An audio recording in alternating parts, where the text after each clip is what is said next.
Assalamualaikum warahmatullahi wabarakatuh. Halo, ketemu lagi dengan saya, Ibu Ningrum.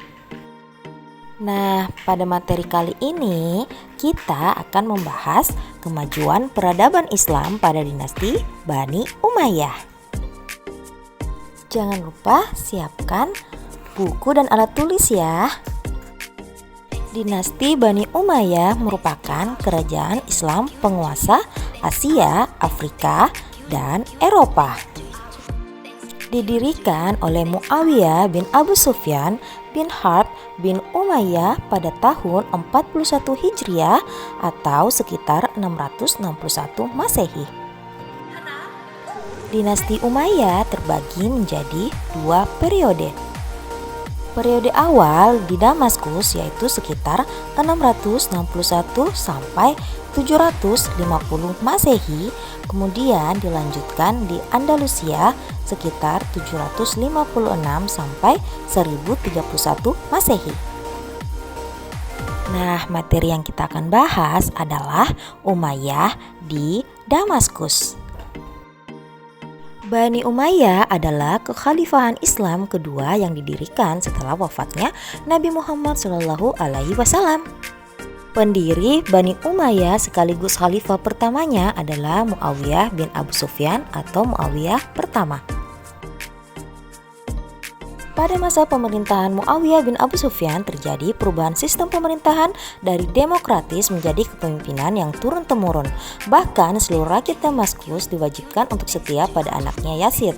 Selain itu, pejabat pada dinasti ini berasal dari keturunan Arab. Muawiyah pertama pernah memimpin pasukan dalam penaklukan Suriah, Palestina, Romawi, dan Mesir. Pada masa ini, Khalifah Bani Umayyah dipimpin oleh 14 khalifah dimulai dari Muawiyah pertama, Yazid, Muawiyah II, sampai Marwan II. Muawiyah bin Abu Sufyan sebagai khalifah pertama Bani Umayyah menerapkan serangkaian kebijakan yang mencakup berbagai aspek pemerintahan dan administrasi. Kebijakan yang diambil kemudian berdampak pada perubahan signifikan dalam struktur pemerintahan dan administrasi dalam periode kepemimpinan Muawiyah. Berdampak positif dan negatif terhadap perkembangan dan peradaban kekhalifahan. Beberapa kebijakan yang diimplementasikan oleh Muawiyah, yang pertama yaitu pembentukan Diwanul Hijabah, yang merupakan lembaga yang bertugas mengawasi dan memberikan perlindungan kepada khalifah. Selanjutnya, Departemen Pencatatan atau Diwanul Khatam didirikan untuk mencatat semua peraturan dan kebijakan yang dikeluarkan oleh khalifah dalam berita acara pemerintahan.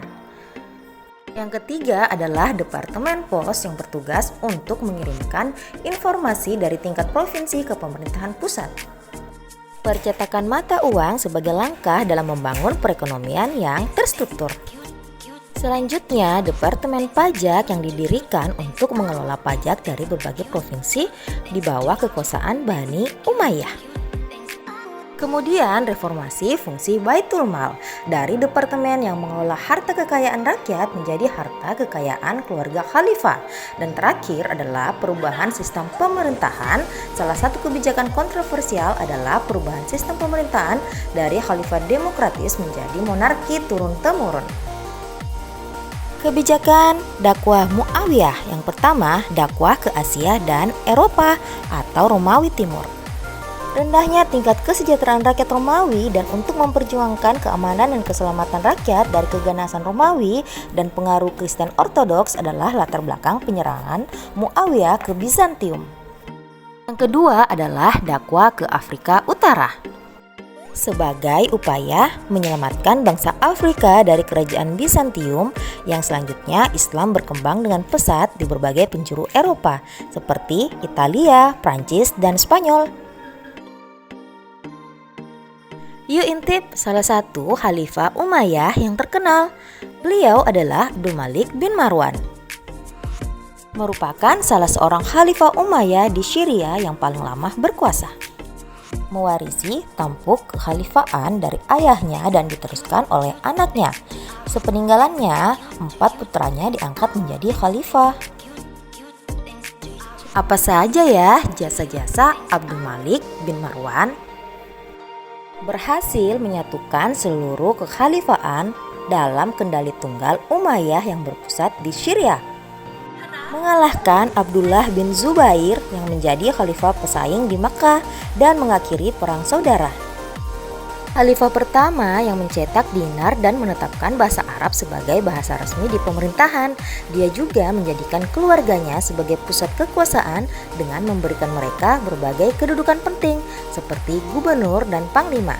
Secara pribadi, Abdul Malik dikenal sebagai sosok ahli ibadah dan zuhud. Adalah khalifah kekhalifahan Umayyah ke-8 yang memerintah dari tahun 717 hingga kematiannya pada tahun 720. Ia dianggap telah melakukan reformasi yang signifikan terhadap pemerintahan pusat Umayyah dengan menjadikannya jauh lebih efisien dan egaliter. Pemerintahannya ditandai dengan pengumpulan hadis resmi pertama dan mandat pendidikan universal kepada masyarakat.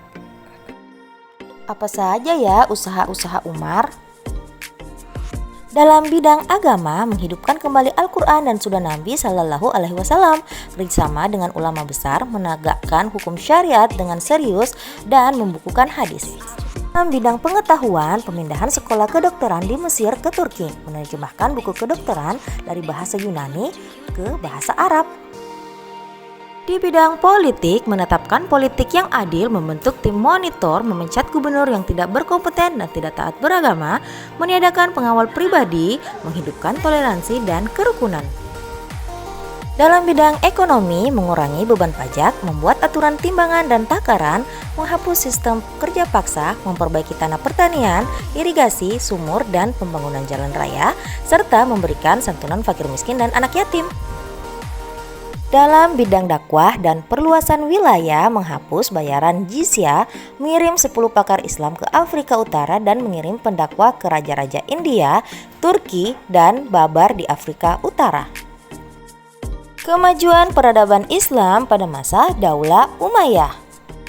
Di bidang ilmu agama, penyempurnaan tulisan dan tanda baca Al-Quran, ilmu qiraah atau cara baca Al-Quran, kodifikasi dan penulisan hadis, tafsir Al-Quran, ilmu fikih, dan ilmu tasawuf. Dalam bidang politik dan militer, dibentuknya pasukan keamanan dalam rangka menjaga keamanan negara dan menghadapi pemberontakan Syiah. Dalam bidang ekonomi dan sosial, mencetak mata uang sendiri, membangun sarana irigasi, dan membangun pabrik-pabrik. Dalam bidang ilmu pengetahuan dan seni, didirikan pusat kajian ilmu, seni, dan filsafat, mengundang guru dari Persia, India, dan Romawi yang memiliki perkembangan seni lebih maju, serta menetapkan bahasa Arab sebagai bahasa nasional. Nah, bagaimana? Sudah paham sampai di sini? Terima kasih dan sampai bertemu di video pembelajaran selanjutnya. Wassalamualaikum warahmatullahi wabarakatuh.